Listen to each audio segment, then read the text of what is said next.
Hi everyone, in this episode for Home Brewing with April, we're going to visit Alex that lives here in Copenhagen. And welcome in and let's see how it goes. Hi, welcome. So we got ourselves inside and we're here with Alex and we're ready to set up and let's brew some coffee together, no? Yeah. Super. So we have the grinder, ZP6. Yep, awesome. From Taiwan, pretty happy with it. How long have you used that grinder? Since January or February. Okay. I think. Yeah, it was tricky because I just learned recently that I had to recalibrate it because it wasn't as it should. Yeah. And as soon as I calibrated, it was like, the magic happened. It's one of the things that a lot of people don't think about when it comes to hand grinders. Yeah. That they actually, a lot of them don't come calibrated from the beginning. Yeah. So then you actually have to adjust that, which is really annoying.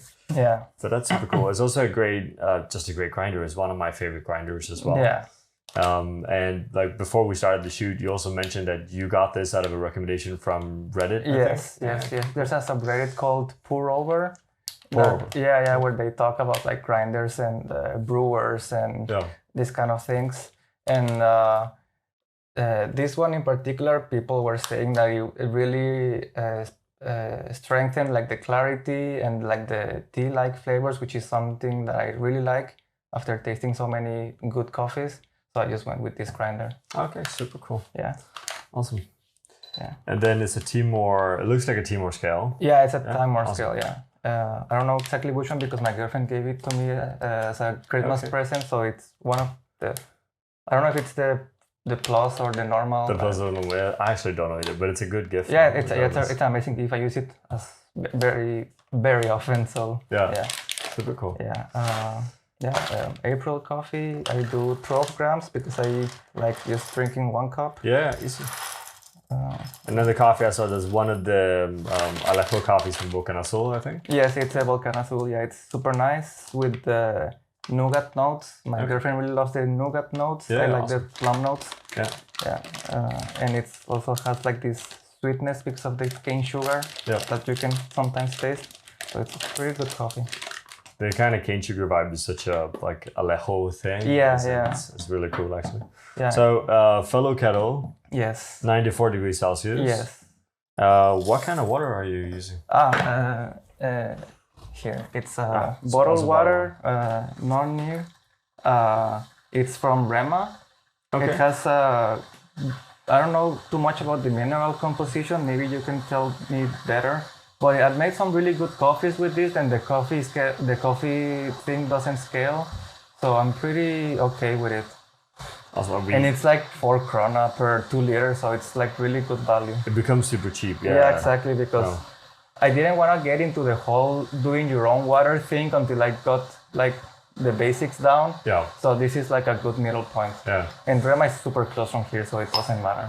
Super cool. I mean, doing your own water is complicated, I think, and there's a bunch of other issues with homogenization and other stuff that you don't really know. This looks kind of cool though. It's, let's see, it's 97 milligram bicarbonate, 30 calcium, 2.2 magnesium. I think it seems really solid. And especially we know in Copenhagen that water kind of sucks. Yes, it's so hard. It's so calcy. We used it once because we didn't have enough water and we needed for something.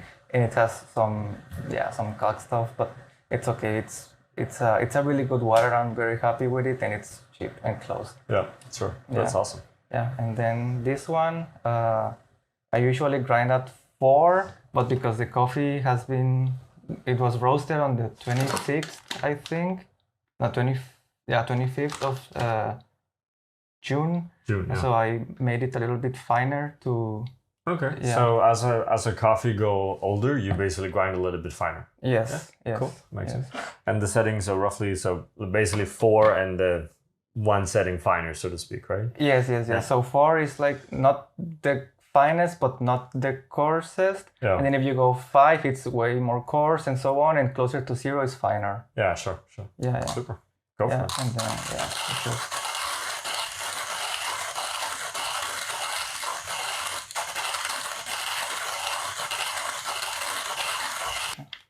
It actually is a really good grinder. Yeah, it is really. I'm very happy with it, especially because something that I've seen that people complain about, for example, with the Comandante, it's so hard to like change the clicks, but this one you just like, so it's super easy. For sure. I never understood the hand grinders with the settings underneath, and then you don't see the number. Yeah, exactly. So you forget, so you have to go back to 0 and like click up. Yeah. That's a way better solution. Yeah, and then. Cool. We have the black plastic brewer. Yeah, because it goes with the theme, I think. Yeah. And then Kalita Vape filters. Yeah. So this is the second homebrewing video we've done so far, and still no one is using April paper filters. Yeah, I mean, I haven't been to the store lately, and we're almost gone, so maybe I'll just try them soon. Yeah, I mean, it's paper filter in general is one of those things that really makes a difference, right? Yeah. But it's always interesting to play around with different paper filters, right? Yes. So the April brewer paper filter is obviously made for the brewer, but Kalita also works, right? And it gives a different cup profile.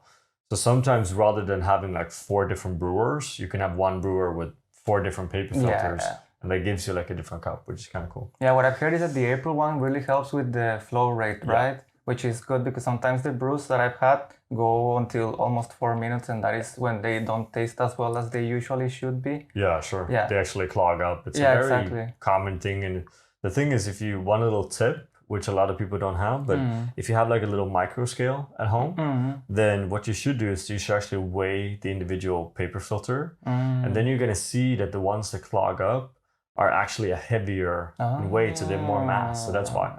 So there's the inconsistency in the paper filters. Yeah. That makes a lot of sense. It's kind of interesting. Yeah. And then I'm gonna wet the. So you rinse, right? There's this conversation now in general whether you should be wetting or not wetting paper filters. Yeah. But you're one of those that do. I do as well. Yeah. I mean, I was in Singapore in a coffee shop, Kurasu. Yeah. And I saw that they were doing it, and the coffee was quite nice. So I thought, might as well start doing it. Yeah.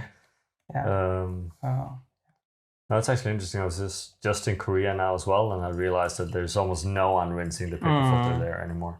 Yeah. So it really is like quite different. I still argue that if you were to drink this now, this is gonna have a flavor of the paper filter, versus if you do it again and you pour through a rinsed one, it's gonna have less flavors of the paper filter. Then the question is always how much of that do you actually taste in the final brew, right? Which is always a little bit of a challenge. Yeah, I mean, if I had 2 scales and 2 brewers, I would do like a side-and-side comparison. Yeah. But right now, I just trust the experts. Fair enough, right? Yeah, sure. And is that also like you mentioned Reddit before with the hand grinder? Would you be like looking at different Reddit threads continuously to get like recommendations? Yeah. I mean, usually what I do is that I just don't go through the first one. I'm subscribed to the subreddit, so I get it through my daily feed. And when I was looking at the hand grinder, I had to make sure that at least, I don't know, the overwhelming majority of people recommended it. Yeah. Because it's not a cheap grinder, right? It's no, for sure. Yeah. So I had to make sure that it was something that aligned with my taste and that I would be happy with it since the beginning. Yeah, super cool. Yeah. Awesome. So let's try some brewing. Yes. So you're dosing, you said 12 grams of coffee. Yes. Yeah. And then how much water are you going to pour? I'm gonna do. I've been debating between 2 methods: 1550 and 30 and 70 2 pours method. Okay. I've seen that with the 30 circle 70 center, there's a better flow rate compared to the 50-50. But I mean, I'm just still trying things out and see what I like. Sure. Yeah. Maybe the perfect is 40-60 and that is the solution. I don't know. Fair. No, we also switch a lot when we're brewing, right? Yeah. And I think that the important thing to remember is that a center pour will always cause a faster flow rate. Yes. So if you have, I saw you had a washed Ethiopian here in your shelf as well. Slower flow rate, it takes longer time to brew. Yeah. So then it makes sense to spend more time pouring in the center versus in the circle, right? Yeah. But no, go for it and choose the one you think is the best, right?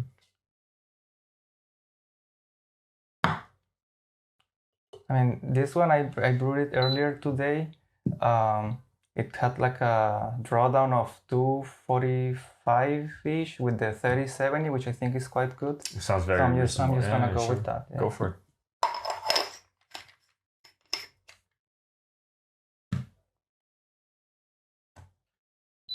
It has a timer, which I discovered, I'm not kidding you, like 3 days ago. So it's quite nice. Oh, it's cool that you're learning. Yeah. Okay. Go for it. Yeah, circle.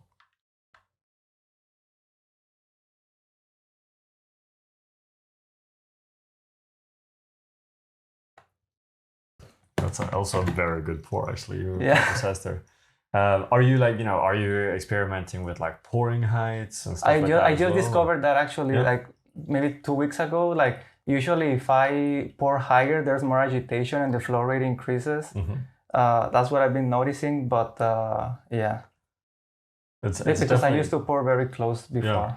It's for sure one of those things that are actually really kind of fun to play with because they are going to change a lot.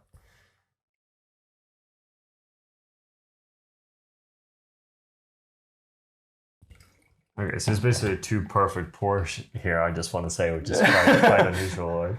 You're almost like in a competition. I wish. No, I mean, and you could, right? I mean, I said this as well, like part of why we're doing this series is because I realized that homebrewers are, which of course they are, right? But they are very good coffee brewers, right? And we see more and more homebrewers in the like world championships now, and they're doing really well. Oh, okay, thank you. And that's like super cool, right? So never be afraid to jump into a competition, right? Oh, okay, because it's kind of cool to do. Yeah, test yourself as well. Yeah, nice. Yeah, it's a good opportunity to do it, right? So you mentioned before total brew time was about 2 minutes 45-ish. Yeah. Is that kind of your go-to always, or do you kind of let the coffee decide? No, I mean, I don't know too much about drawdown times yet. I haven't really like been taking notes or attention because sometimes I just do the coffee and like do the dishwasher or something, so I just forget or stuff like that. Sure. But usually when I notice, it's around, if it's taking more than 3 minutes, it's usually or 3 or between 3:30. It's usually, I know that it was clogged. If it was below 3 or so, it's usually pretty good tasting. Yeah, but no. That's fair enough. I think it's really helpful to have those kind of guidelines here, right? Yeah. I think one of the things that's interesting here, and like a tip to mention, for example, the coffee beds that you see here now, the structure and how that will look is going to change a lot also based on the paper filter you're using, right? Yeah. So the more kind of uniform that drawdown is, the more uniform that coffee bed is going to look as well, right? But you basically hit your brewing time perfectly, right? Which is kind of cool. Yeah. Let's have a taste, no? Yeah, for sure. See how it's tasting. This is also one of the coolest things for me, actually coming out like this, right? Because it's really like being able to taste the coffee in someone's house. You can choose your cup. So you have a few different cups. Do you choose cup based on like, sensory experience, coffee you're using? Or well, I know this one for sure will have a very nice sensory experience because of the shape. It's almost like a whiskey kind of glass. Yeah. So the nose is very powerful in this one, for example. So I would use that if I know the coffee has a really good smell. These ones are just very pretty, so just I like use pretty them. cups. Yeah. Yeah. I usually go with like the bigger cups because I find what happens is that it cools down a little bit faster, which I enjoy. And then I think when it's in let's say an open nose, I think I get a very good aroma impression. Yeah. I totally get like this as well. It makes sense, but for me, it's it becomes a little bit like small. I'm one of those that likes to have like a cup of coffee. Yes. Yeah, but another thing that I really like with this one is when you have guests and you use these ones, it doesn't feel like you're being served too little coffee. And that is really good. That's true. As also if you use this, that's true. Yeah, exactly. Because you can fill it up. But if you pour the same amount in this, it's this feels perfectly in this one, which is quite nice. Yeah. And when I'm alone, I just fill this one up, and it's amazing. Yeah. But for example, when I have guests, this too is like, oh, thank you for the coffee, and they don't say like, oh, it's too little or whatever. It's like, oh, thank you. No, fair enough. Yeah. Well, let's taste it. I think it smells quite nice. That smells. I would say. Before I say, what do you think it smells like? Like, what's your? I obviously know this coffee quite well, so I don't want to try to like color it too much, right? But I would say like sugary a little bit. almost plummy, but very subtle. Yeah. Yeah, for sure. I think you really have this like ripe red fruit character. Yes, That's kind of the main yes. thing, right? Which almost becomes a bit sugary. Mm. That's also why we really like Alejo's coffees, because he has this like, again, like brown sugary sensation. If you try his, so we actually have like in our store, not too far from here, we actually have his sugar. So we have like a little bit of sugar hidden away if anyone wants it. Nice. And if you try that sugar, it's actually going to taste or smell quite similar that is quite to the nice. coffee. That is quite nice. It's super nice. Yeah. I'm super curious to try this. I'm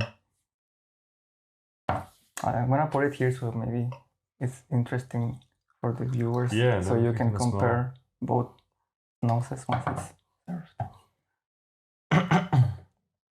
I mean, different cups is for sure like something that we see, like in the championships. We see a lot of it already. At home, not so much, maybe. But it's interesting how like much of a difference it is. The thing is, I find sometimes when the cups are this small, the thing is, it's almost like my nose is too close to the coffee, and it becomes less complex. Whereas I think it's actually a lot more complex in this cup. Because I can kind of take in more of it. Yeah, it's very similar to wine where the nose changes completely, but the taste will stay almost the same. Yeah, no, exactly, right. Yeah. And you know, when we compete, obviously when you brew at home, right, it's you also want to like smell that cup of coffee and make sure that that's good. That's quite nice. I mean, as you say, it's like it's really sugary. It's really had this kind of brown sugary vibe to it. You can taste that the water. So sometimes with the bottled water, you don't kind of get the complete range in the coffee. You get like there's certain parts of the coffee that's being highlighted, which is still really, really enjoyable, right? Yeah, it's much better than the tap water for sure. Sure. And don't brew with tap water in Copenhagen. I think that's a very good. That's a very good recommendation. I think in general, right? Yeah. How are you? Are you into like TDS and that kind of extraction, or is that also a bit too? Not yet. I've been thinking about getting like the refractometer and measuring these kind of things. Yeah. But no, not yet. Did you see the like D-fluid? No. Refractometer? So that's like a good recommendation actually, because it's the official VST refractometer. It's like crazy. It's very high price. Yeah. It's not for like a little home setup. But the D-fluid is like maybe $100 or something like that, which makes it's still pricey, but it makes it more affordable. It's not $600. Yeah, 600 is like everything twice.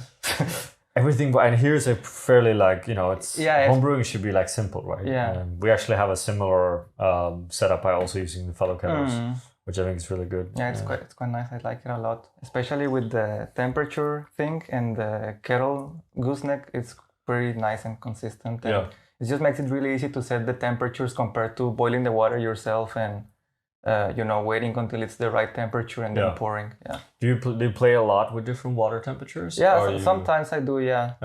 What I've seen is that higher temperatures. I mean, usually the rule I follow is the lighter the roast, the higher the temperature, more or less. Sure.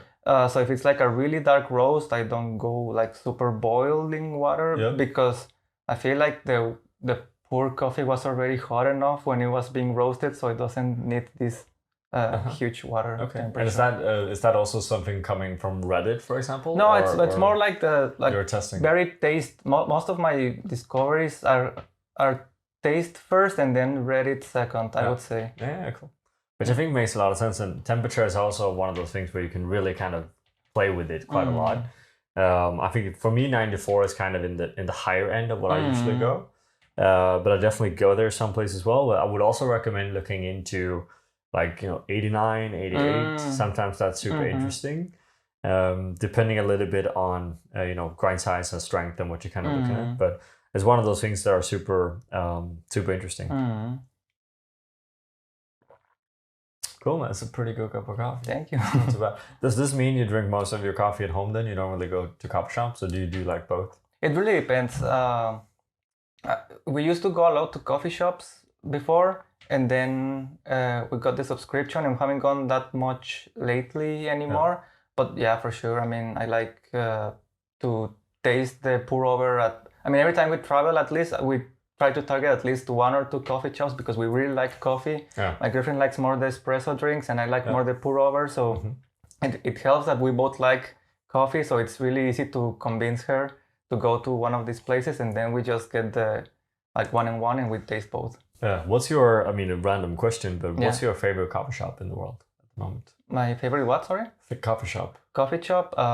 Like when you've been traveling, is there any shop that is specifically? I mean, if I don't say, not counting Copenhagen because that is April, I would say Apartment in Singapore has a very nice Nordic vibe. The staff is super nice. The shop is very clean, and they have some really good coffee as well. Have you been to the new version or the old version? The new version. The new version. Yeah. Okay, awesome. I'm going there next week. Nice. It's also one of my favorite shops. It is very nice. It's for sure well worth a visit. Yeah. Okay, super cool. So to sum up a little bit, right? So basically the one espresso, I always screw up the pronunciation of this, but basically really solid hand grinders. We've done some other videos on this grinder as well. I think it's really good. You're about 4-ish, a little bit finer on the grind size. You tend to go higher in temperature when you have a lighter coffee. Yeah. And I think what I think is really interesting, you change grind size based on the age of the coffee, which I think makes a lot of sense. That's a really good tip to do at home as well. And you're doing this kind of classic 12-200, 2 pours. And we find a lot of difference in, the ratio of circle to center pour, which is also really cool. And don't brew with tap water. I think that's a really good way to kind of sum this up. And also super cool to just be able to get here and try some coffee. Yeah. Super. So that was all for this time. I want to say thank you to Alex for inviting us to your home. Super excited, really taste the coffee. Thank you for all of you watching. As you know, this is a new series. We're traveling the world. We're meeting up with homebrewers like Alex, talking about how do we brew coffee using that April brewer and different gears and different setups, right? Don't forget to subscribe. Make sure you tune in on Patreon. That's where I'm saying what I'm doing next, what I'm up to, what I'm not up to. So that's basically where you get all of that behind the scene content. And with that, we just want to say again, thank you, Alex. And thank you guys for watching. We want to give a special thank you to all of our Patreon supporters. It's because of you that we are able to continue to make these videos. And we want you all to feel free to always come with suggestions and ideas on the content that you want to see, because we are doing this for you and because of you. Thank you from all of us here at April.